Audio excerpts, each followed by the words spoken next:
Hi, నేను మీ రాజేష్. రీసెంట్గా బాబు గారు అమిత్ షా భేటీలో ఒక కీలక డీల్ జరిగిందని సమాచారం ఒకటి వస్తుంది బయటికి.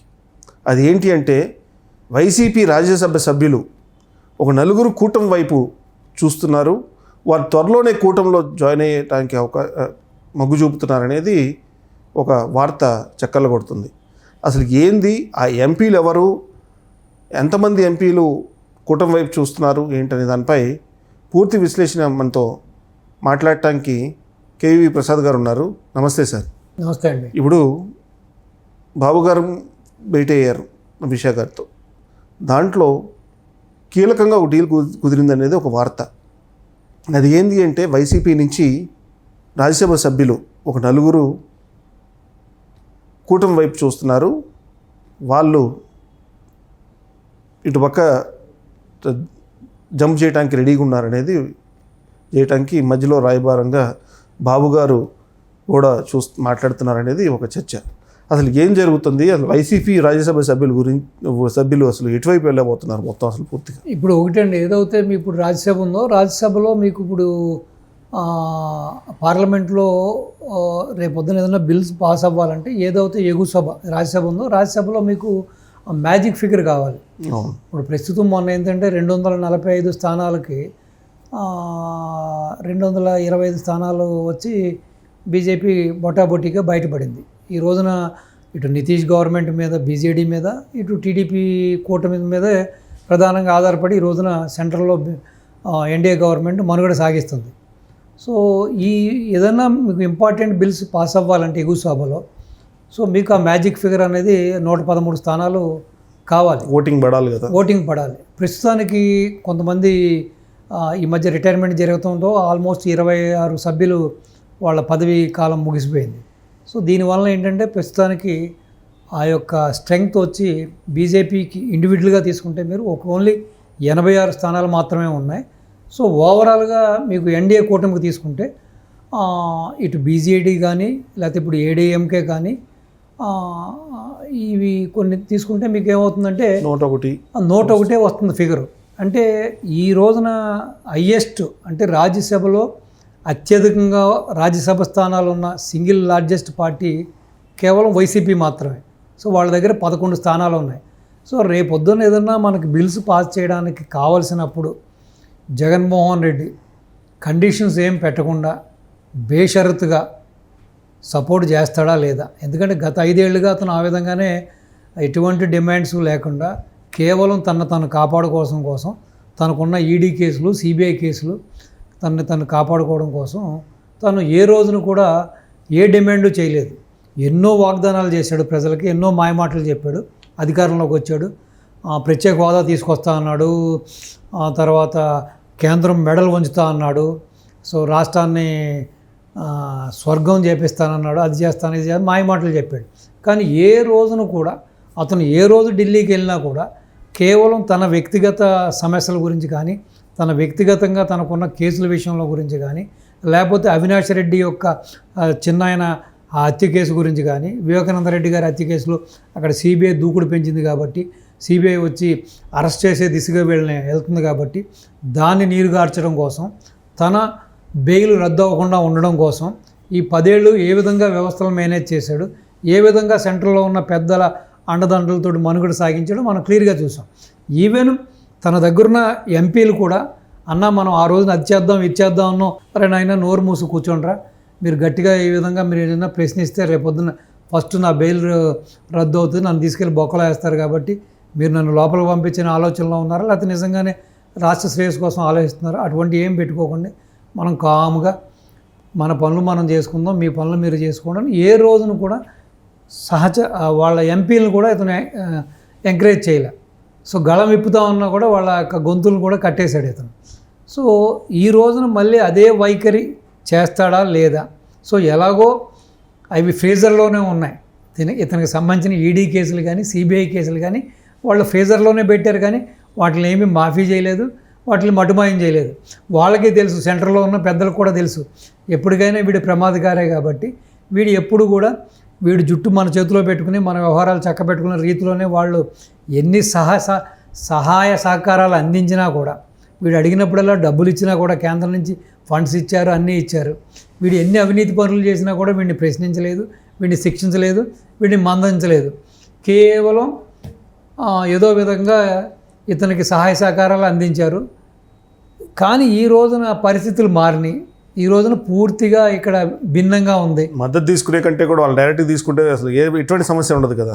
ఆ ఉద్దేశంతోనే అసలు వేచి చూద్దాం, వీడు బేషరతుగా సపోర్ట్ చేస్తాడా లేకపోతే ఏమైనా డిమాండ్స్ పెడతాడా ఏంటనేది చూద్దాం.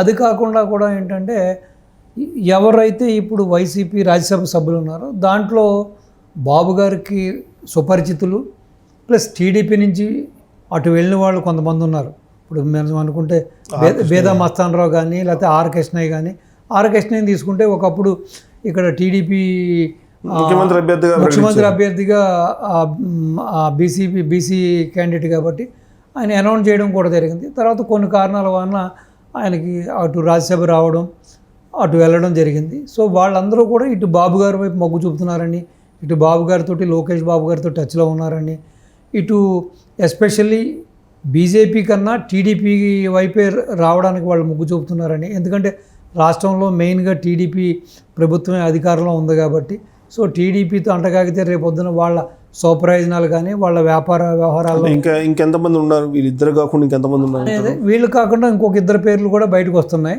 సో మొత్తం మీద నలుగురు అయితే టచ్లో ఉన్నారని వస్తుంది. సో ఈ ప్రస్తావన కూడా బాబు గారు అమిత్ షాతో చెప్పడం జరిగింది. మీరేం వర్రీ అవ్వద్దు, మీరు కంగారు పడద్దు. సో డెఫినెట్గా ఆల్రెడీ నలుగురు నాతో టచ్లో ఉన్నారు. సో మిగతా వాళ్ళు కూడా ఏ విధంగా రావాలి ఏంటన్నది దాని విషయం కూడా మనం ఆలోచిద్దాం అని చెప్పి, సో దీని గురించి పెద్దగా మీరు ఐరణ పడద్దని చెప్పినట్టుగా కూడా ఒక బోగడతా ఒక స్పెక్యులేషన్ నడుస్తూ ఉంది. సో ఏదేమైనా కూడా ఇప్పుడు కేంద్రంలో వాళ్ళకి బాగా తెలుసు. ఒకటి, వీళ్ళందరినీ కూడా విలీనం చేసుకుంటారా, పూర్తిగా ఏదైతే ఈ రాజ్యసభ సభ్యులు ఉన్నారో వీళ్ళందరినీ కూడా ఇటు ఎన్డీఏ కూటమిలో విలీనం చేసుకుంటారా, లేక వాళ్ళగానే వాలంటరీగా వచ్చి ఇటు బీజేపీలో జాయిన్ అవుతారా, లేకపోతే జనసేనలో జాయిన్ అవుతారా, లేకపోతే టీడీపీలో జాయిన్ అవుతారా. ఆల్రెడీ టీడీపీ వైపు అయితే నలుగురు మొగ్గు చూపుతున్నారు. సో ఈ 11 out of 4 ఈ నలుగురు పోతే ఇంకెంతమంది ఉంటారు, 7 ఉంటారు. ఆ 7 ఎటువైపు మొగ్గు చూపుతున్నారు అన్నది మనం వెయిట్ అండ్ సీ. సో ఇది ఏ విధంగా మార్పు చెందుతుంది, లేకపోతే ఈ లోపలనే కాళ్ళ బేరానికి వచ్చి జగన్మోహన్ రెడ్డి అంటే ఒకటి దీనిలో సీరియస్గా మనం చర్చించుకోవాల్సింది ఏంటంటే, జగన్మోహన్ రెడ్డికి అంటే వైఎస్ కుటుంబానికి అతి సన్నిహితంగా ఉన్న మనుషులు కూడా మారడానికి షిఫ్ట్ అవుతానికి ఉన్నారు. అది మేజర్గా మనం ఫోకస్ చేస్తే దాంట్లో పిల్లి సుభాష్ చంద్ర పేరు కూడా వస్తుంది. అసలు వాళ్ళ పిల్లి సుభాష్ చంద్రబోస్ అనే వ్యక్తి రాజశేఖర రెడ్డి కుటుంబానికి చాలా సన్నిహితం. మరి అంటే టీడీపీ నుంచి వచ్చిన వాళ్ళు షిఫ్ట్ అవుతున్నారంటే ఓకే, అంత దగ్గర కుటుంబంలో ఉన్న వ్యక్తులు కూడా షిఫ్ట్ అవుతున్నారంటే అసలు దీన్ని ఎట్లా చూడాలి? అంటే యాక్చువల్గా మీరు చూసుకుంటే గత 5 ఏళ్లలో చాలామంది తప్పక పార్టీలో ఇమడలేక పార్టీ యొక్క ఆ యొక్క ఒంటెద్దు పోకడలతోటి ఎవరైతే ఒక వ్యక్తి సకల శాఖ మంత్రిగా అని చెప్పి ముద్ర వేసుకుని వీళ్ళందరి మీద కూడా రైడ్ చేసి ఎవరికి వాక్ స్వాతంత్రం లేకుండా లేదు, క్షేత్రస్థాయిలో అసలు పార్టీ ఎలా ఉంది, ఏ విధంగా ఉంది, ఏం జరుగుతుంది, పార్టీకి వ్యతిరేక పవనాలు ఉన్నాయా లేకపోతే అనుకూల పవనాలు ఉన్నాయా, లేకపోతే వాళ్ళ యొక్క మనోగతాన్ని అధినాయకుడిని చెప్పుకోవడానికి కూడా ఈ సకల శాఖ మంత్రి వీళ్ళెవరిని కూడా ఒక బ్యారికేడ్గా అడ్డంగా ఉండి ఒక స్పీడ్ బ్రేకర్గా అడ్డంగా ఉండి ఇటు ఏదో దేవుడికి భక్తుడికి దేవుడికి మధ్య అనుసంధానంగా మనం ఏదైతే అంబికా దర్బార్ బత్ అనుకుంటామో ఆ రీతిన అసలు వీళ్ళెవరిని కూడా అధినాయకుడిని రీచ్ అవ్వకుండా వీళ్ళ యొక్క మనోగతాలను కానీ వీళ్ళ కష్టకాలను కూడా చెప్పుకోనివ్వకుండా కూడా చేసిన కొన్ని ఒంటెద్దు పోకడ పనులు కూడా చికాకు కలిగిందని, ప్లస్ ఫ్యూచర్లో ఇంక ఈ పార్టీకి భవిష్యత్తు లేదని, ఇక ఇదే విధమైన విధానాలతో ప్రజలు విసిగి వేసారిపోయారని, ఇంక ఈ పార్టీని ప్రజలు ఆదరించరని, ఇంకా పార్టీకి మనుగడ లేదు, అంటే వాళ్ళ భవిష్యత్తు ఉండదని ఒక యోధనకు కూడా రాజకీయ భవిష్యత్తు ఉండదని, సో మనం ప్రత్యామ్నాయం ఎత్తుక్కుందామని ఆలోచనలో ఉన్నారు. కాబట్టి మీరు చెప్పినట్టుగా రాజశేఖర రెడ్డితో అనుబంధం ఉన్నా లేకపోతే పార్టీకి లాయల్గా ఉన్నా వైఎస్ జగన్తో అనుబంధంగా ఉన్నా కూడా ఇక మీదట అధినాయకుడి పరిస్థితే అగమ్య గోచరంగా ఉందని, మితిమీరిన అవినీతి వలన ఈ రోజున విడుదల చేస్తున్న రకరకాల శ్వేతపత్రాల వలన ప్రజల్లో నిజాలు బయటకు వస్తున్నాయి. కాబట్టి ఈ ఫ్యాక్ట్స్ అండ్ ఫిగర్ వలన ఇంకా పార్టీ డ్యామేజ్ అవుతుంది కాబట్టి మనకి ఈ పార్టీలో మనుగడ ఉండదు కాబట్టి మనం ఇక్కడ కొనసాగలేం కాబట్టి మనం ఏదో విధంగా వేరే దారి ఎదుర్కోవడానికి కూడా వాళ్ళ ఆలోచనలో పడ్డారని, అక్కడ లాయల్టీ అనేది పక్కన పెట్టేస్తే వాళ్ళ వ్యక్తిగత స్వప్రయోజనాలు, వాళ్ళ రాజకీయ భవిష్యత్తే ప్రధానంగా ఆలోచిస్తున్నారని మిగతా ఎంపీలు కూడా ఆ దిశగా వాళ్ళు అడుగులేస్తున్నారు కాబట్టి ఈ 11 మంది సభ్యులు కూడా ఏ రోజైనా సరే డెఫినెట్గా జంప్ అవుతారనేది కూడా చాలా రకాలుగా స్పెక్యులేషన్ జరుగుతుంది. ఏదేమైనా will see the wait and see ఏం జరగబోతుంది అనేది. డెఫినెట్గా ఇటు రాజ్యసభలో కూడా పూర్తిగా వాళ్ళ యొక్క ప్రాబల్యం పోయేలాగానే ఉంది. ఓకే.